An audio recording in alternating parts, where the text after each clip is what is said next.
Welcome to the Roundtable Perspective. I'm your host, Tom Roach, and I'm joined today by my guest, Dr. Lynn Spigel. Dr. Spigel is the Francis Willard Professor of Screen Cultures and the Director of Graduate Studies Screen Cultures at Northwestern University. Thank you for joining us. Yeah, thank you for having me. So we're here to talk about your 2022 book, TV Snapshots, an Archive of Everyday Life, and also the book that it kind of predated it. Yeah. Give us a summary of what your area of research is there. So I'm interested in how television and other technologies that are new first come into people's lives in their homes. So with television and with this book, I was interested in what did it mean to get a television set in 1949, you know? Yeah. And my first book kind of looked at that in one way. This book that we're talking about looks at it through snapshots that people took of themselves posing in front of their television set. That's interesting. So I suppose in 1949 they were so rare. If you had one of these, you would naturally want to take a picture of it, perhaps, right, and stand next to it. But by the 1950s and 60s, people were still doing this, huh? Yeah, and in fact, I still find them in the 90s. So it is an interesting kind of continuation. The big heyday of it is from the late 40s through the early 70s, and that's what the book looks at. So you've discovered this genre of photography, basically, right, that goes back to the early days of TV. Yeah. And you have a website where you've been collecting these photos, I understand. I do. It's called tvalbum.com, and I ask people to upload their own because actually this is an amazingly prevalent practice in the period. That's why I wound up writing a book about it. And so I get them on the website from people who upload them and then give a little memory of their TV snapshot. I'm interested in the psychology of this a little bit, I guess. So this is a new thing, right, in the 40s and the 50s, obviously. And you know, the viewers are seeing people who seem to be talking to them, and they're seeing them for the first time, and they're in their house, in their living room. Are they taking these pictures, you think, because they felt like, emotionally at least, that these things on TV were becoming part of their family? Yeah, it is kind of a parasocial relationship, right? That suddenly you have people from afar who might have been radio voices in the previous decades visualized in your house. And of course, a lot of it was soap operas or TV sitcoms, so there's families on TV and people are kind of, watching with their family. So it is a new kind of social experience through screens. And so many of those early shows were about families. There were, Leave It to Beaver and Father Knows Best, and the early Lucy shows, all of them. Having researched all this, was that intentional? Were they, was the television industry trying to embed itself by picking topics like that? Well, the sitcom form, there are kind of like short things that look a little bit like sitcoms that would be movie shorts or, radio. There were radio sitcoms, but the television industry would do things like publicize, Ozzie and Harriet as your neighbors next door. And so there's this whole conflation, it's a time when people are moving from the city, there's like a housing boom and baby boom, right? And they're moving from urban areas to these new mass-produced suburbs. And so they're estranged from their families and from the roots they have in the city. And I think the networks were trying to advertise these shows as a kind of surrogate family, that, now you can have a new neighborhood. And they would literally call them neighbors. Yeah, so these photos that you've collected then are actually giving you insights into how people were relating to television. Yeah, because I was interested in the fact that I found like so many of these. They just, I started with a photo of myself as a little girl posing in front of my television. So that's set. what got you interested here? Yeah, it sparked the whole here? Thing. And then you saw other examples of this, I'm sure, right? Yeah, I found that in the 80s when I was writing my dissertation, which was the beginning of this kind of life work on television and homes. But I couldn't find any others, I was sure people had them, and I thought, what a great chapter this would be. But in the 2010s, because of the internet, suddenly people were selling them on eBay, and I would find them on eBay and thrift stores. And, I still find them. I have a massive archive of over 5,000 of these photos. And when you say you found them on eBay, were people actually selling them because they were pictures? Valuable. It's interesting because People are collecting them? Yeah, because TV becomes obsolete, and at that point, it becomes collectible in a photograph. Yeah. Interesting. So it's an interesting dynamic. I mean, because some of them were quite pricey. I'd get outbid all the time. Really? Yeah.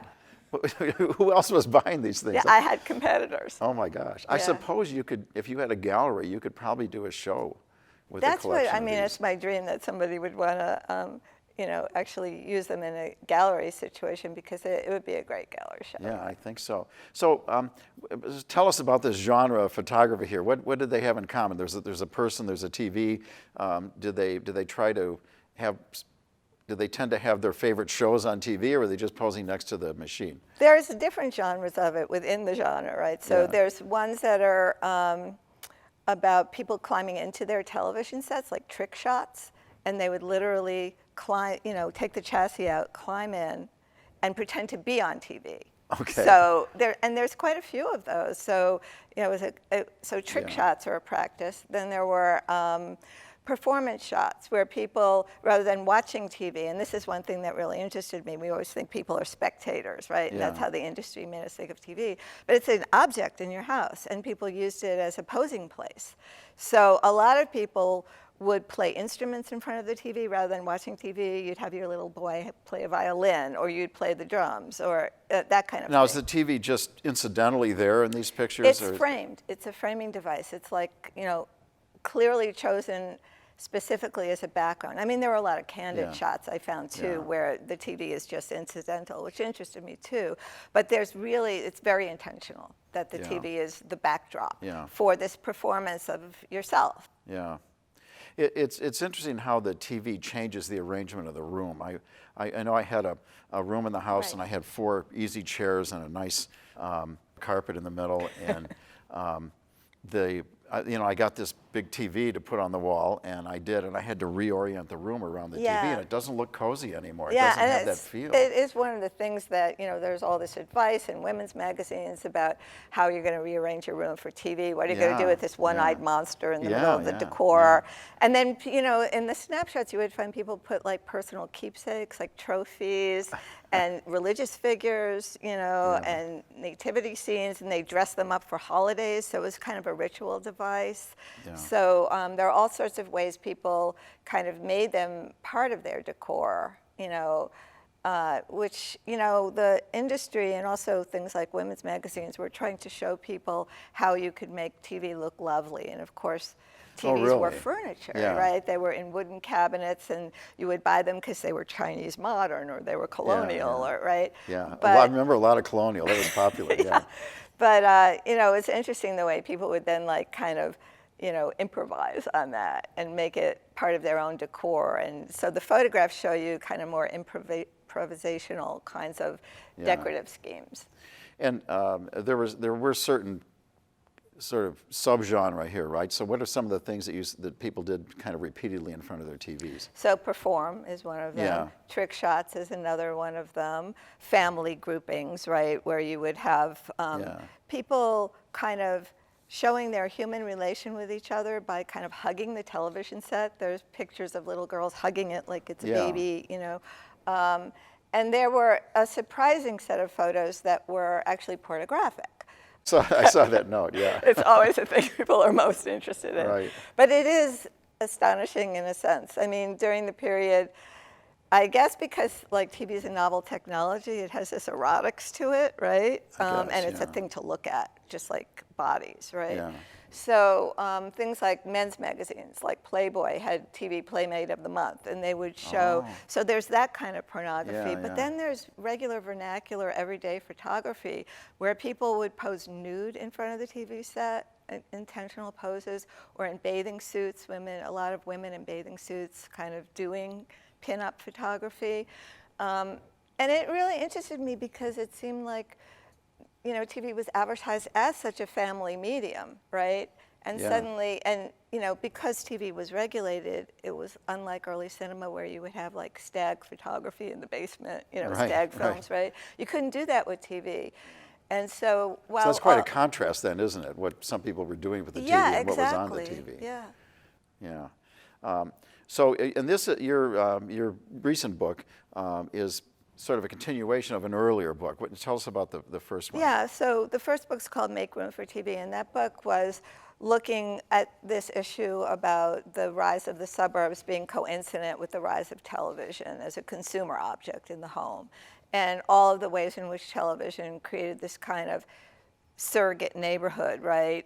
But also all the hopes and fears around TV that I found in a lot of the book is based on ads and articles in women's magazines. Yeah. And I was specifically interested in women's relation to TV because so much of the historical research used archives like, that male executives would have been in charge of, and we didn't have a lot of women's voices, right? Yeah, yeah. So I was really interested in the debates about television and women's magazines in particular. And there were things like, television's going to ruin your romantic relation with your husband. Your husband's going to be watching Bathing Beauties, Right. or even just the fights on TV and not paying Right. attention to you. Oh my gosh, I remember that. They used to have fights all the time. Yeah, that was a big standard. Yeah. I mean, in this book, in TV Snapshots, I discovered there was a whole line of TV clothing for women so that men would look at women in Yeah. the clothing. Oh. Well, remember people would advertise as seen on TV, like the fact that it was on TV somehow made the product Made it a more, big deal. more Yeah, interesting. exactly. So your title, Make Room, is a play on words from the Make Room for Daddy, I think it was called. The sitcom, right. Who was that? Was that Danny Thomas. That was Danny Thomas. Yeah. Okay. But interestingly, you're making a connection here between this period in time where people are moving out of the cities into these suburbs where they don't know anybody, right? But they're all watching the same TV shows.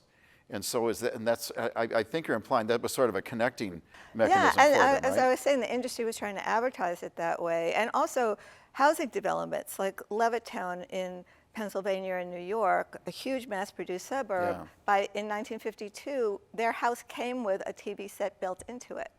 Oh, yeah. Yeah, so you could really see Yeah. that it's just right there. Or there were contraptions like a TV stove, Yeah. where Oh, no, you're kidding. yeah, where you could watch TV and your chicken roast in two different windows. So there are all these weird technologies really that were really enslaved about the housewife, domesticity. yeah.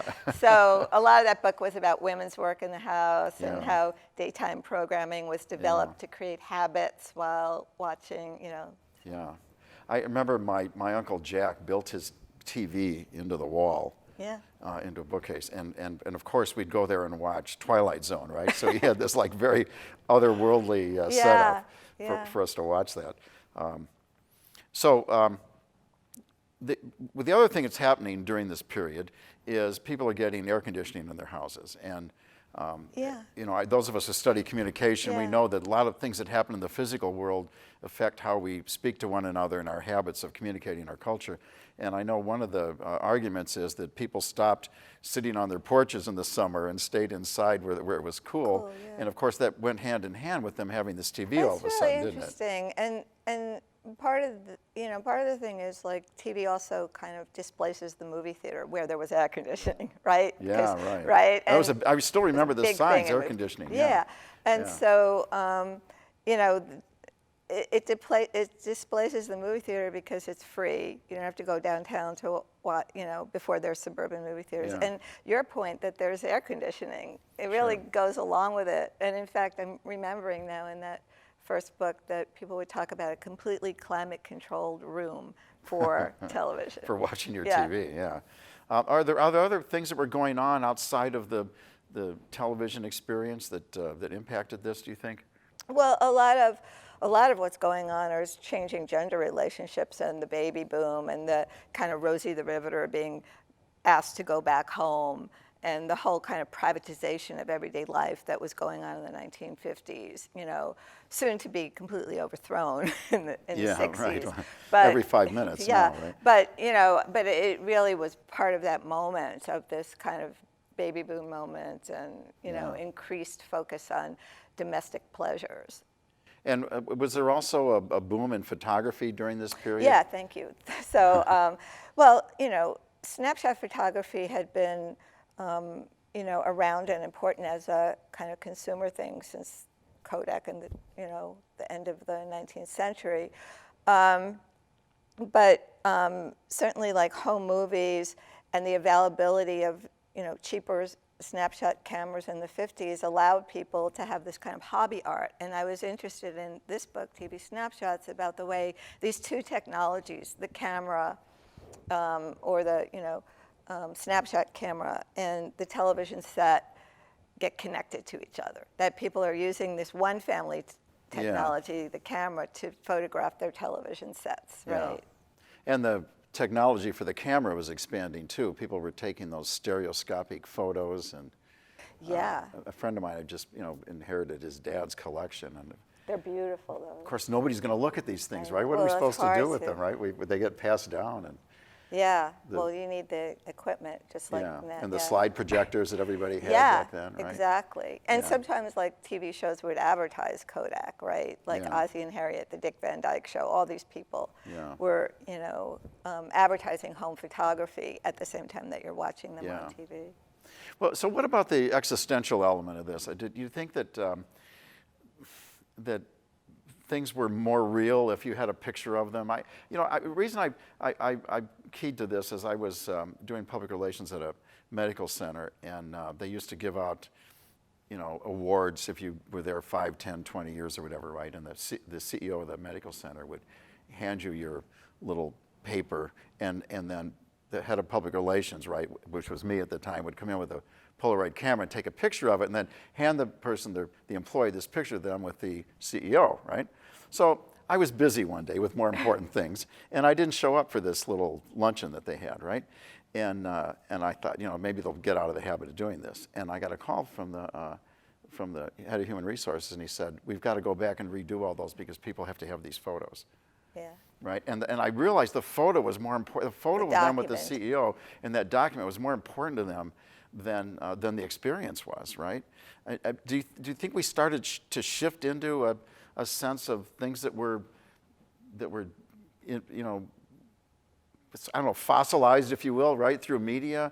I have greater importance than the Yeah, I think that's a really good point. I don't think it begins in the 50s, but I think that's right, that, self-documentation is so important, and in terms of like a family practice, documenting your family, right? Yeah. And in this case, that television is literally part of your family, and you want to document the moment you get it, but it's not just conspicuous consumption, which when I first started this project, a lot of people say, well, of course, because people just bought it and they want to show it off. But there's so much more going on, That might be what gets it started initially, though, right? Yeah, it certainly has something to do with it. But, television is also a love-hate object. Like, as I was saying in the first book I wrote, there was a lot of fear about what television was going to do, depending on what your relation was to mass culture. Like, for Black families, television, was, showing Amos and Andy and Minstrelly, right? And so it meant something really different. One of the things I was interested in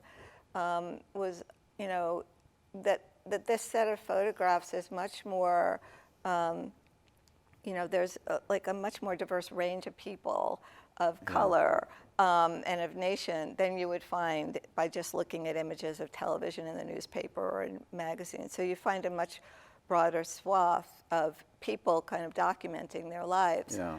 But when, one of the things I talk about in the book is when women of color were posing in front of their television sets, you really got the idea that they could be glamorous in front of the TV instead of the maid or the mammy that was you know what I mean? So, and that insight comes out of Bell Hooks's wonderful work on Black photography and the importance of it to. Oh, really? Yeah. Yeah, like her argument is that it served in a world of mass media, right? The home camera served as a means of self-documentation and of, resistance to degrading images elsewhere in the mass media. Yeah, it sort of immortalizes whatever it's captured, right? Which is, an interesting situation today because everything's digital, and I think people think that their photos are safer digitally, but they're not. No. We've all stored them on CDs that are no longer any good, and we've got them on hard drives, but we can't open them because the software has changed. Exactly. So I wonder if those yellowing photographs we have in trunks are going to outlast the digital ones. It is so interesting because, like, my archive is digitized photography, and working with it, I bought a lot of them because I wanted to own them, but also because for copyright reasons, I couldn't publish unless I owned the photograph. So I actually have like a lot of physical photographs. And working with them, I realized it was so much, it was much better for me to actually try to write looking at the actual analog photograph, the piece of paper, than to try to look at a digital thing. Yeah, I don't know, why is that? I think I there agree was with some you. affective, like emotional thing. I actually wound up, only writing that way, because when I tried to write with the digital copy, it just got completely flattened out of its meaning in a way. Yeah. Well, so these are artifacts then that you're reading, really. And so how do they show changes from the 50s to the 60s, for instance? Yeah, that's a good question, because sometimes people get another new TV, so the most obvious way is through decor, right, and through dress. But the practice seems pretty consistent, actually, like the performative ones, the pinup ones, the ones where people would shoot off screen. A lot of snapshots of the Kennedy assassination or the moon landing shot with a home camera off the screen. So media events kind of would be a way of thinking about it. But it's a pretty consistent practice across time. In 60s, 70s. We get into the 2000s. I mean, there's different kinds of cameras. Yeah. So there's different affordances of technology. But the digital TVs, are people treating them the same way, you think? I have found on the website that I have an area where you can upload ones from the 90s to the present. Yeah. And there are people that have their kids, but now you can see it more interactive, like doing karaoke in front of the TV instead of playing the guitar. Yeah. You know what I mean? Yeah. But it's obviously a residual practice. It's not a major practice now. I would say it stopped in the 80s. Well, we have much more to distract us these days, right? Really? Yeah. A lot of other things going on. But we take selfies all the time, so. Well, yeah. So this is another genre, the selfie, right? Also, I'm thinking of the birthday person, in front of their birthday cake, blowing out the candles. I've got a shot of every one of my kids for every one of their birthdays going back, even after they were adults. I think we were taking these pictures. I mean, that's part of your question too about like how's it changed, because it's a ritual. So there's a kind of ritual recycling of it. But my favorites too are like people would put a wedding cake on the TV or a birthday cake on the TV, and it would become part of the ritual. That's interesting. So tell me about some of the more interesting photographs you've run across then. Yeah, so I do think the wedding shots, people like literally getting married in front of their TV with a preacher. No kidding. That really surprised me. The ones where people climb into the TV and do all sorts of pranks. Which is dangerous, because I remember there was a place on the back of the TV that if you touched it, it would stop your heart. Yeah, I kind of wonder how that happened. Was it out for repair? Like, was the chassis out for repair? Well, I figured out that what you could do is if you took the plug, because the TV unplugged itself when you took the back off. And so if you could take that off of the back of the TV and plug it back in which case you were risking your life, but it would let you see which tubes weren't lighting up and change the tubes if you wanted to. But that's dangerous business. It's interesting how many people were doing it. Yeah. So what... And I think a lot of the ones that are from other countries, because it was a global practice. So those are really interesting. Really? There's similarities, but there's differences. And I felt like ill-equipped to comment on a lot of them because of cultural difference. But I included a bunch of them in the book because it is interesting to see the way different nations were doing this. Were we more comparable with Canada and England and less comparable with Not necessarily. China or I mean, India? maybe some of the decor, but in China in the 80s when there's a whole set of photographs from China that somebody else found at a flea market, and a lot of women they dressed found a up. collection of photos of It's front like people on TV. It just amazed me that people were collecting these. I appreciate why you were collecting them, because you're doing research. But Well, I think those were were amongst a whole set of other I see. Okay, photographs, all right? right. But there's a lot of them on his website. And at any rate, women dressed up glamorously in front of the TV, same, similar. Yeah, but obviously people are collecting just those photos, or they would be bidding against you on eBay, right? Yeah, which is really interesting. So what's the most you paid for one? I'm embarrassed to Here we admit. go. And maybe it's not the most money in the You world. made the but money back on the book. Go ahead, you can tell us. Like $200. Really? Yeah. Okay, so how good was this photo? It was really good. It was one of the ones with someone climbing in, except they were imitating the scene on I Love Lucy. I don't know if you remember it, but she climbs inside her television set. No, I didn't see that, Yeah. no. I know the one where she's making the chocolates, I think. That's a great. Yeah, that's a good one, yeah. So what's your next project? My project is more on smart homes and the ways in which we're living now with all of these kind of smart devices and what it means to get Alexa and the rest of it. A good connection there. Yeah. That's all the time we have for our program. Thank you to Dr. Lynn Spigel for joining me today on the Roundtable Perspective. I'm Tom Roach. See you next time.